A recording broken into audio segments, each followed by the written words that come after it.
Hi friends, this is Ramnath. இது question and answer அப்படிங்கிற ஒரு எபிசோட். நம்மளுடைய சேனல் சப்ஸ்கிரைபர்ஸ் ஸ்டாக் மார்க்கெட் ரிலேட்டடாக அவங்களுடைய டவுட்டு கேட்பாங்க. என்னோட எக்ஸ்பீரியன்ஸை வச்சு நான் பதில் சொல்லுவேன். இந்த கொஸ்டின் ஆன்சர் எபிசோடு டெய்லியே வரும். ஷார்ப்பாக 11:30 AM நம்ம சேனலில் நீங்கள் இந்த டெய்லி ஒரு புது எபிசோட் பார்க்கலாம். வாங்க, இன்னைக்கு யார் என்ன ரிலேட்டடாக கேள்வி கேட்டிருக்காங்க அப்படின்றத பார்த்துருவோம். ஹாய் ராம்நாத் சார், எப்படி இருக்கீங்க? நல்லா இருக்கீங்கன்னு நினைக்கிறேன். என்னோட பேர் பிரசாந்த். என்னோட கேள்வி என்னன்னா, ஷேர் மார்க்கெட்ல செக்டார் ரொட்டேஷன் அப்படின்னு சொல்றாங்களே, செக்டார் ரொட்டேஷனா அப்படி என்ன சார்? உங்களோட சிம்பிள் எக்ஸ்பிளனேஷன்.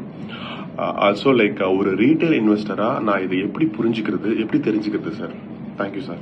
ஆக்சுவலாக செக்டார் ரொட்டேஷனுங்கிறது ஒன்றுமே இல்லைங்க. எங்களுடைய சினிமா ஸ்டைலில் சொன்னால், இப்போது ஒரு பல வருஷங்கள் முன்னாடி எம்ஜிஆர் சிவாஜி அப்படிங்கிற பேர் தான் டாமினேட்டிங்காக இருந்தாங்க. அதுக்கு அடுத்தது ரஜினி கமல், அதுக்கு அடுத்தது இப்போது விஜய் அஜித் அப்படிங்கிற 2 பேர் தான் லைவாக மார்க்கெட்டில் ட்ரெண்டிங்காக இருக்காங்க. இதே மாதிரி தான் சர்க்கிள் மாறி மாறி ஸ்டாக் மார்க்கெட்லேயும் வரும். சில சமயம் பேங்கிங் செக்டர் தான் இண்டெக்ஸை விட பெருசாக பர்ஃபார்ம் பண்ணும்.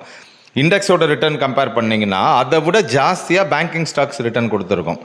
சில சமயம் ஐடி ஸ்டாக்ஸ் பயங்கரமாக பர்ஃபார்ம் பண்ணும்.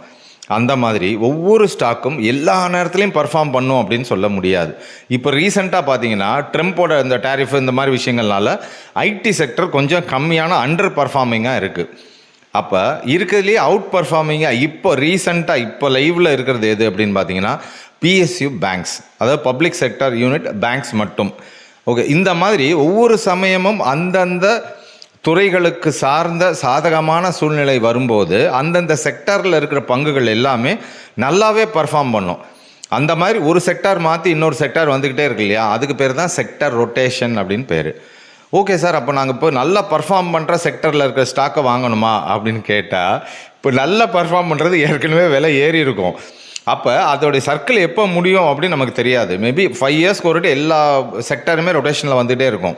அப்போ நீங்கள் ஒரு லாங் டேர்ம் இன்வெஸ்டராக இருந்தால் எந்தெந்த செக்டரில் அண்டர் பர்ஃபார்ம், அதாவது பர்ஃபார்ம் பண்ணாமல் கம்மியாக இருக்கோ அதில் இன்வெஸ்ட் பண்ணுறது தான் புத்திசாலித்தனமாக இருக்கும். அதுதான் வேல்யூவேஷன் கம்மியாக கிடைக்கும்.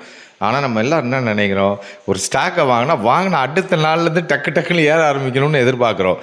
ஒரு முதலீட்டாளர் அப்படிங்கும்போது நீங்கள் உங்களுடைய மைண்ட் செட்டை கொஞ்சம் மாற்றிக்கணும்.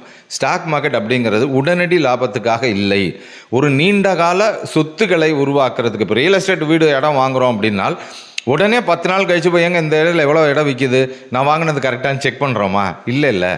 அதே மென்டாலிட்டி தான் ஸ்டாக் மார்க்கெட்லேயே நீண்ட கால முதலீட்டாளராக நீங்கள் ஜெயிக்கணும்னா இந்த மைண்ட் செட் ரொம்ப ரொம்ப முக்கியம். அப்போ எது பயங்கர பர்ஃபார்ம் பண்ணிகிட்ருக்கோ அதை வெரைட்டி பிடிச்சி வாங்காமல் வேல்யூவேஷன் படி சூஸ் பண்ணி வாங்கிறது தான் உங்கள் சக்ஸஸுக்கு காரணமாக இருக்கும். ஸோ இந்த மாதிரி வீடியோஸ் உங்களுக்கு பிடிச்சிருக்கு அப்படின்னால் தயவு செஞ்சு ஃப்ரெண்ட்ஸுக்கு ஷேர் பண்ணுங்கள். ஏன்னா ஸ்டாக் மார்க்கெட் பேசிக் பற்றி நாலேஜ் எல்லா பேருக்கும் தெரியணும், வியூவர்ஸ் நல்லா இருக்கணுங்கிறதுக்காக நடத்தியிருக்கேன். ஸோ நீங்களும் அதில் பங்கெடுத்தால் மட்டும்தான் இன்னும் நிறைய பேருக்கு இந்த அவேர்னஸ் போய் சேரும். Okay, by.